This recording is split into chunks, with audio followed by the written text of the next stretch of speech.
We live in an era of desperate noise.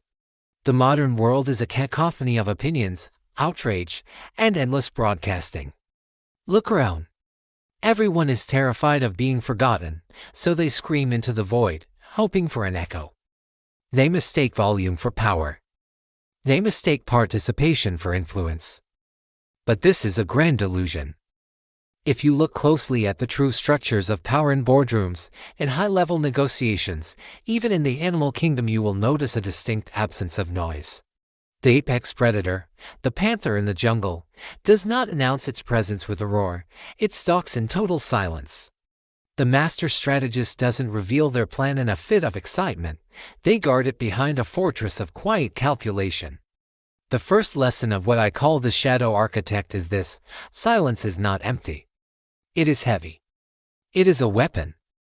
And in a world absolutely obsessed with noise, it is the ultimate asymmetric advantage. Most people treat speech like a relief valve. When they feel pressure, anxiety, anger, the need for validation, they open their mouths to release it. They hemorrhage information. They give away their emotional state, their intentions, and their weaknesses, all for the temporary comfort of being heard. The Stoics understood this thousands of years ago. They recognized that the untrained mind simply cannot tolerate a vacuum. When there is silence, the weak mind rushes to fill it with words, often damaging itself in the process. But the trained mind, the mind of the architect, recognizes that silence is not a void to be filled. It is a canvas upon which others paint their true intentions. Over the next 15 minutes, we are going to deconstruct the architecture of silence. We will move beyond the superficial advice of just listening more. We will explore the dark psychology of the pause, the strategic application of the void, and how to utilize the discomfort of others to build your own position of power. We are moving from the noisy majority to the silent few.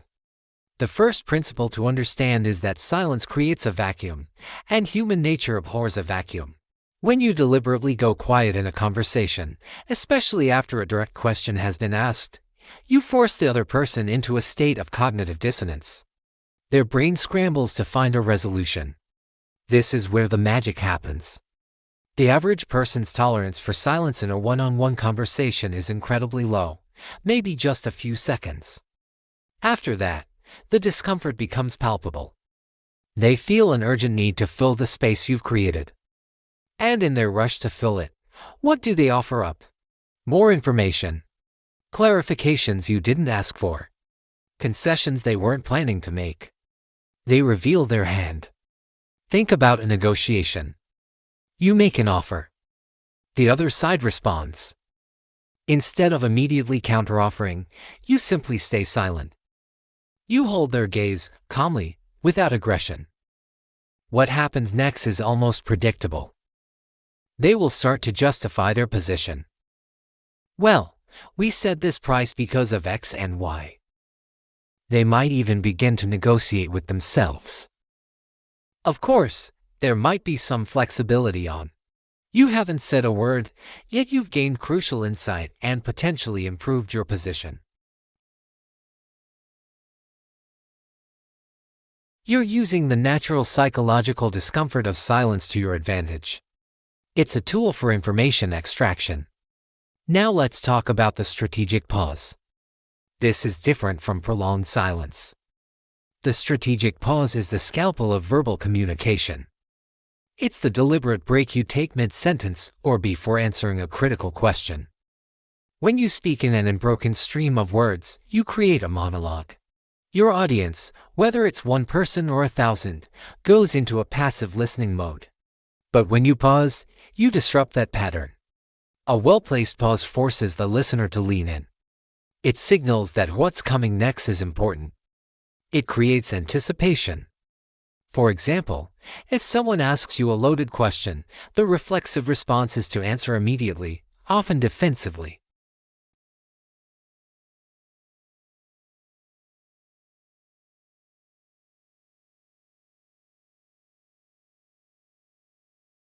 First, it gives you time to formulate a considered, powerful response, not just a reactive one. Second, it conveys that you are not intimidated by the question. You are in control. Third, it subtly makes the questioner feel a bit exposed, as if their query is being put under a microscope. You flip the pressure back onto them without saying a single word. Mastering the pause is mastering the rhythm of power. It is the difference between being a speaker who is merely heard and a speaker who is truly felt. Silence also serves as an incredible filter. In our hyperconnected world, we're conditioned to react to everything instantly. An email comes in, we reply. A message pings, we respond. We are slaves to the notification. This constant reactivity drains our focus and makes our actions less intentional. The practice of strategic non-response is a powerful antidote. Not every email requires an immediate answer. Not every comment deserves a reply. Not every invitation needs an instant RSVP. By introducing a deliberate delay, a pocket of silence before you respond, you achieve two things. Internally, you give yourself the space to think clearly and decide if a response is even necessary, and if so, what the most effective response would be. Externally, you are training others on how to interact with you.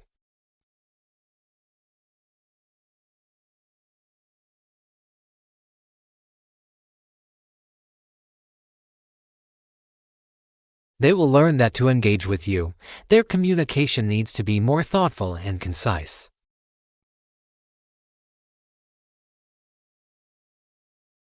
Your silence filters out the noise, leaving only the signals that truly matter. It's a quiet declaration of self-respect and a powerful tool for managing your energy and focus.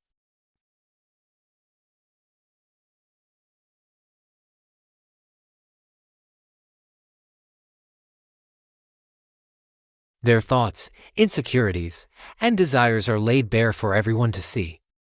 There is no mystery, and therefore, less perceived depth.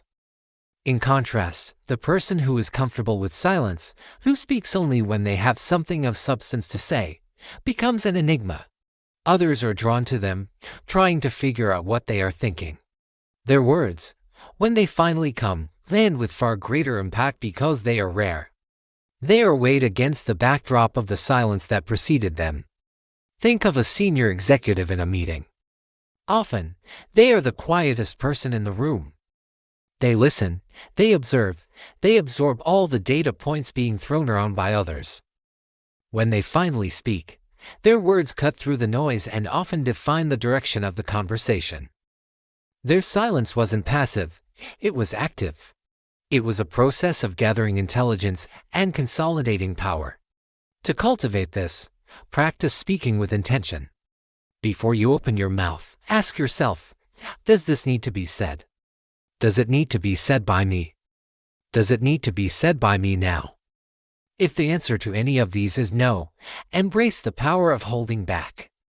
You'll find that the less you say, the more your words will be worth. Finally, we must understand how to use silence to disarm aggression and de-escalate conflict. When someone is angry and directing their hostility towards you, the instinctive reaction is to fight back to meet their loud energy with more loud energy. This only fuels the fire. The counterintuitive, yet far more powerful, approach is to meet their noise with your calm silence. When someone is shouting at you and you simply stand there, listening calmly without reacting, you short-circuit their entire process. They are expecting a fight, a reaction, a target for their anger.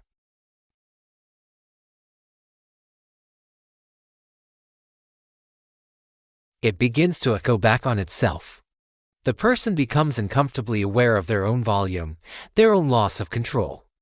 Often, after their initial outburst, they will wind down on their own, deflated by your lack of engagement in their drama.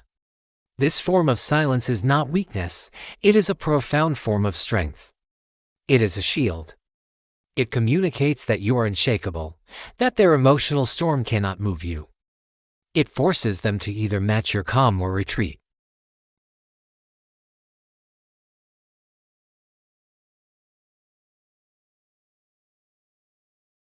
So, the architecture of silence is not about becoming a mute or being passive.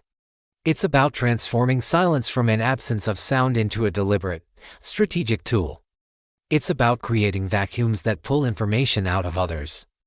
It's about using the pause to add weight and authority to your words. It's about filtering out the noise to protect your focus and energy. It's about building an aura of mystique and power that draws people in. And it's about using your calm to disarm aggression and control volatile situations. The world is full of people screaming to be heard. The path to real influence lies not in adding to the noise, but in mastering the silence that lies beneath it. Stop broadcasting. Start listening. Start observing. And start using the quiet spaces to your advantage. Before you can ever hope to wield silence against the outside world, you first have to understand its internal function, its true purpose. The primary function of silence is preservation. Every single word you speak is an expenditure of energy. Think of it like a mental currency. When you get drawn into pointless arguments, when you feel the need to over-explain your actions to people who don't matter, when you vent your frustrations without any real purpose, you are leaking power. You are draining the battery that should be fueling your actions, your goals, your real life. The ancient Stoic philosopher Seneca once wrote, "I have often regretted my speech, never my silence." Why is that sentiment so timeless, so universally true? Because speech is very often the knee-jerk result of an emotional impulse, while silence is almost always the result of a conscious, deliberate choice. When you're angry, the impulse is to lash out. When you're feeling insecure, the impulse is to boast or overcompensate. When you're nervous, the impulse is to babble, to fill the space with noise. In all of these scenarios, your words are not serving you. They are serving your temporary, fleeting emotional state. You become a slave to that impulse. But by choosing silence, especially in the face of emotional provocation, you begin to build what the Stoics called an inner citadel. You create a space, a delay, between the stimulus and your response. This space is where your power lies. Think about the last time someone disrespected you. What was your immediate urge? It was likely to counterattack, to defend your ego with more words, with more noise. But what if you had done nothing? What if you had simply looked at them, held their gaze for just 3 seconds longer than is comfortable, and remained completely silent?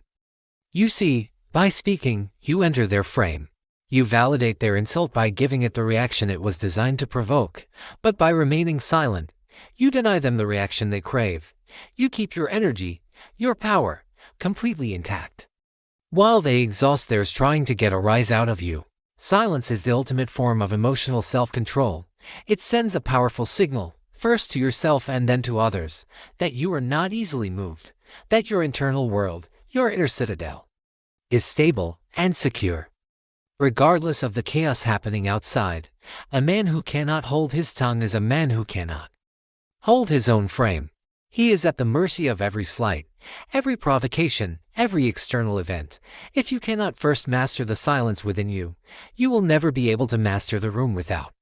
This is the foundation upon which true strength is built. Once you've mastered your inner fortress of silence, you can start using it as a weapon in the outside world. This isn't about being passive, it's about launching a powerful psychological offensive. It works because it exploits a core truth about human nature. We absolutely hate uncertainty. Our brains are wired to find patterns, to get answers, to achieve closure. When you introduce silence into a conversation, you create a void, an information vacuum, and the average person will become incredibly anxious trying to fill that vacuum. They'll do almost anything to make the silence go away. This is something I call the mirror effect. When you stay quiet, you become a blank mirror. People can't see a reaction from you, so they start projecting their own thoughts and feelings onto you. They project their anxieties, their need for validation, and often they reveal information they never intended to share. It's a fundamental principle of power. Robert Greene, in his book The 48 Laws of Power, makes this his fourth law: always say less than necessary. Why? Because the more you talk, the more ordinary you seem. You lose your mystique. You sound like everyone else. But when you say less, you create an aura of mystery. People can't figure you out. They don't know your intentions. And if they can't read you, they can't effectively plan an attack against you. You become unpredictable, a ghost in their machine. Think about a high-stakes negotiation. The rookie, the amateur, will state their price and then immediately start justifying it. They'll start babbling, listing all the reasons why it's a fair price. Because they're uncomfortable with the tension their own demand has created. They're nervous. But the master, the professional negotiator, they state their number. And then they stop. They go completely silent. They let that silence hang in there like a physical weight. The pressure becomes immense. They force the other person to carry that tension. In any negotiation, the first person to speak after a demand is made usually loses leverage. They crack under the pressure. When you use silence as a tactic, you're forcing the other person to reveal their hand first. They'll start talking just to break the uncomfortable quiet. They might even start negotiating against themselves, lowering their own offer or raising yours without you saying a word. They'll volunteer information you never even asked for, all in a desperate attempt to fill the void you've created by saying nothing. You are actively gathering intelligence. You've flipped the script. You're no longer a broadcaster, sending out signals. You're a receiver, an observer. While they are nervously trying to figure out what to say next, you are calmly watching how they're saying it. You're reading their body language, their hesitations, the subtle tells that their own verbal noise is trying to conceal. Silence doesn't just create pressure, it forces the truth to bubble up to the surface. It's the ultimate lie detector. So, how do we actually apply this shadow architecture in the real world, starting tomorrow? Let me be clear, this isn't about becoming a mute. It's about becoming a sniper. We use silence strategically, with lethal precision. Here are 3 immediate tactics you can deploy. First, the response to absurdity. The next time someone hits you with a ridiculous idea, a baseless accusation, or just blatant disrespect, what do? You don't argue. You don't offer a counterpoint. You offer silence. Just look at them. Let their words hang in the air, completely undefended and exposed. By refusing to engage, you instantly highlight the sheer absurdity of their statement. You let their own noise become their undoing. Second, the power pause. Before you answer any significant question, pause. Just count to 3 slowly in your head. Most people rush to fill the void, desperate to show how sharp they are. But the pause does something different. It demonstrates that you're actually contemplating your words, that you're not just reacting on impulse. It seizes control of the interaction's tempo, forcing it down to your pace. This simple act signals authority. And third, the exit. You must learn to recognize when a conversation has served its purpose and then end it. Without fanfare, we have this habit of lingering, adding all these unnecessary pleasantries that just dilute our message and weaken our position. State your piece, make sure it has landed, and then withdraw into silence. Your departure is the final punctuation mark. Becoming a shadow architect isn't about being cold or antisocial. It's about being deliberate. It's about finally realizing that your words are a finite, precious resource, far too valuable to be wasted on filling awkward gaps or just soothing your own temporary anxieties. Think about it. The noisy world is exhausted. It's constantly running on an emotional treadmill, sprinting furiously but getting nowhere. By embracing silence, you step off that treadmill. You conserve your power. You get to stand back and observe the machinery.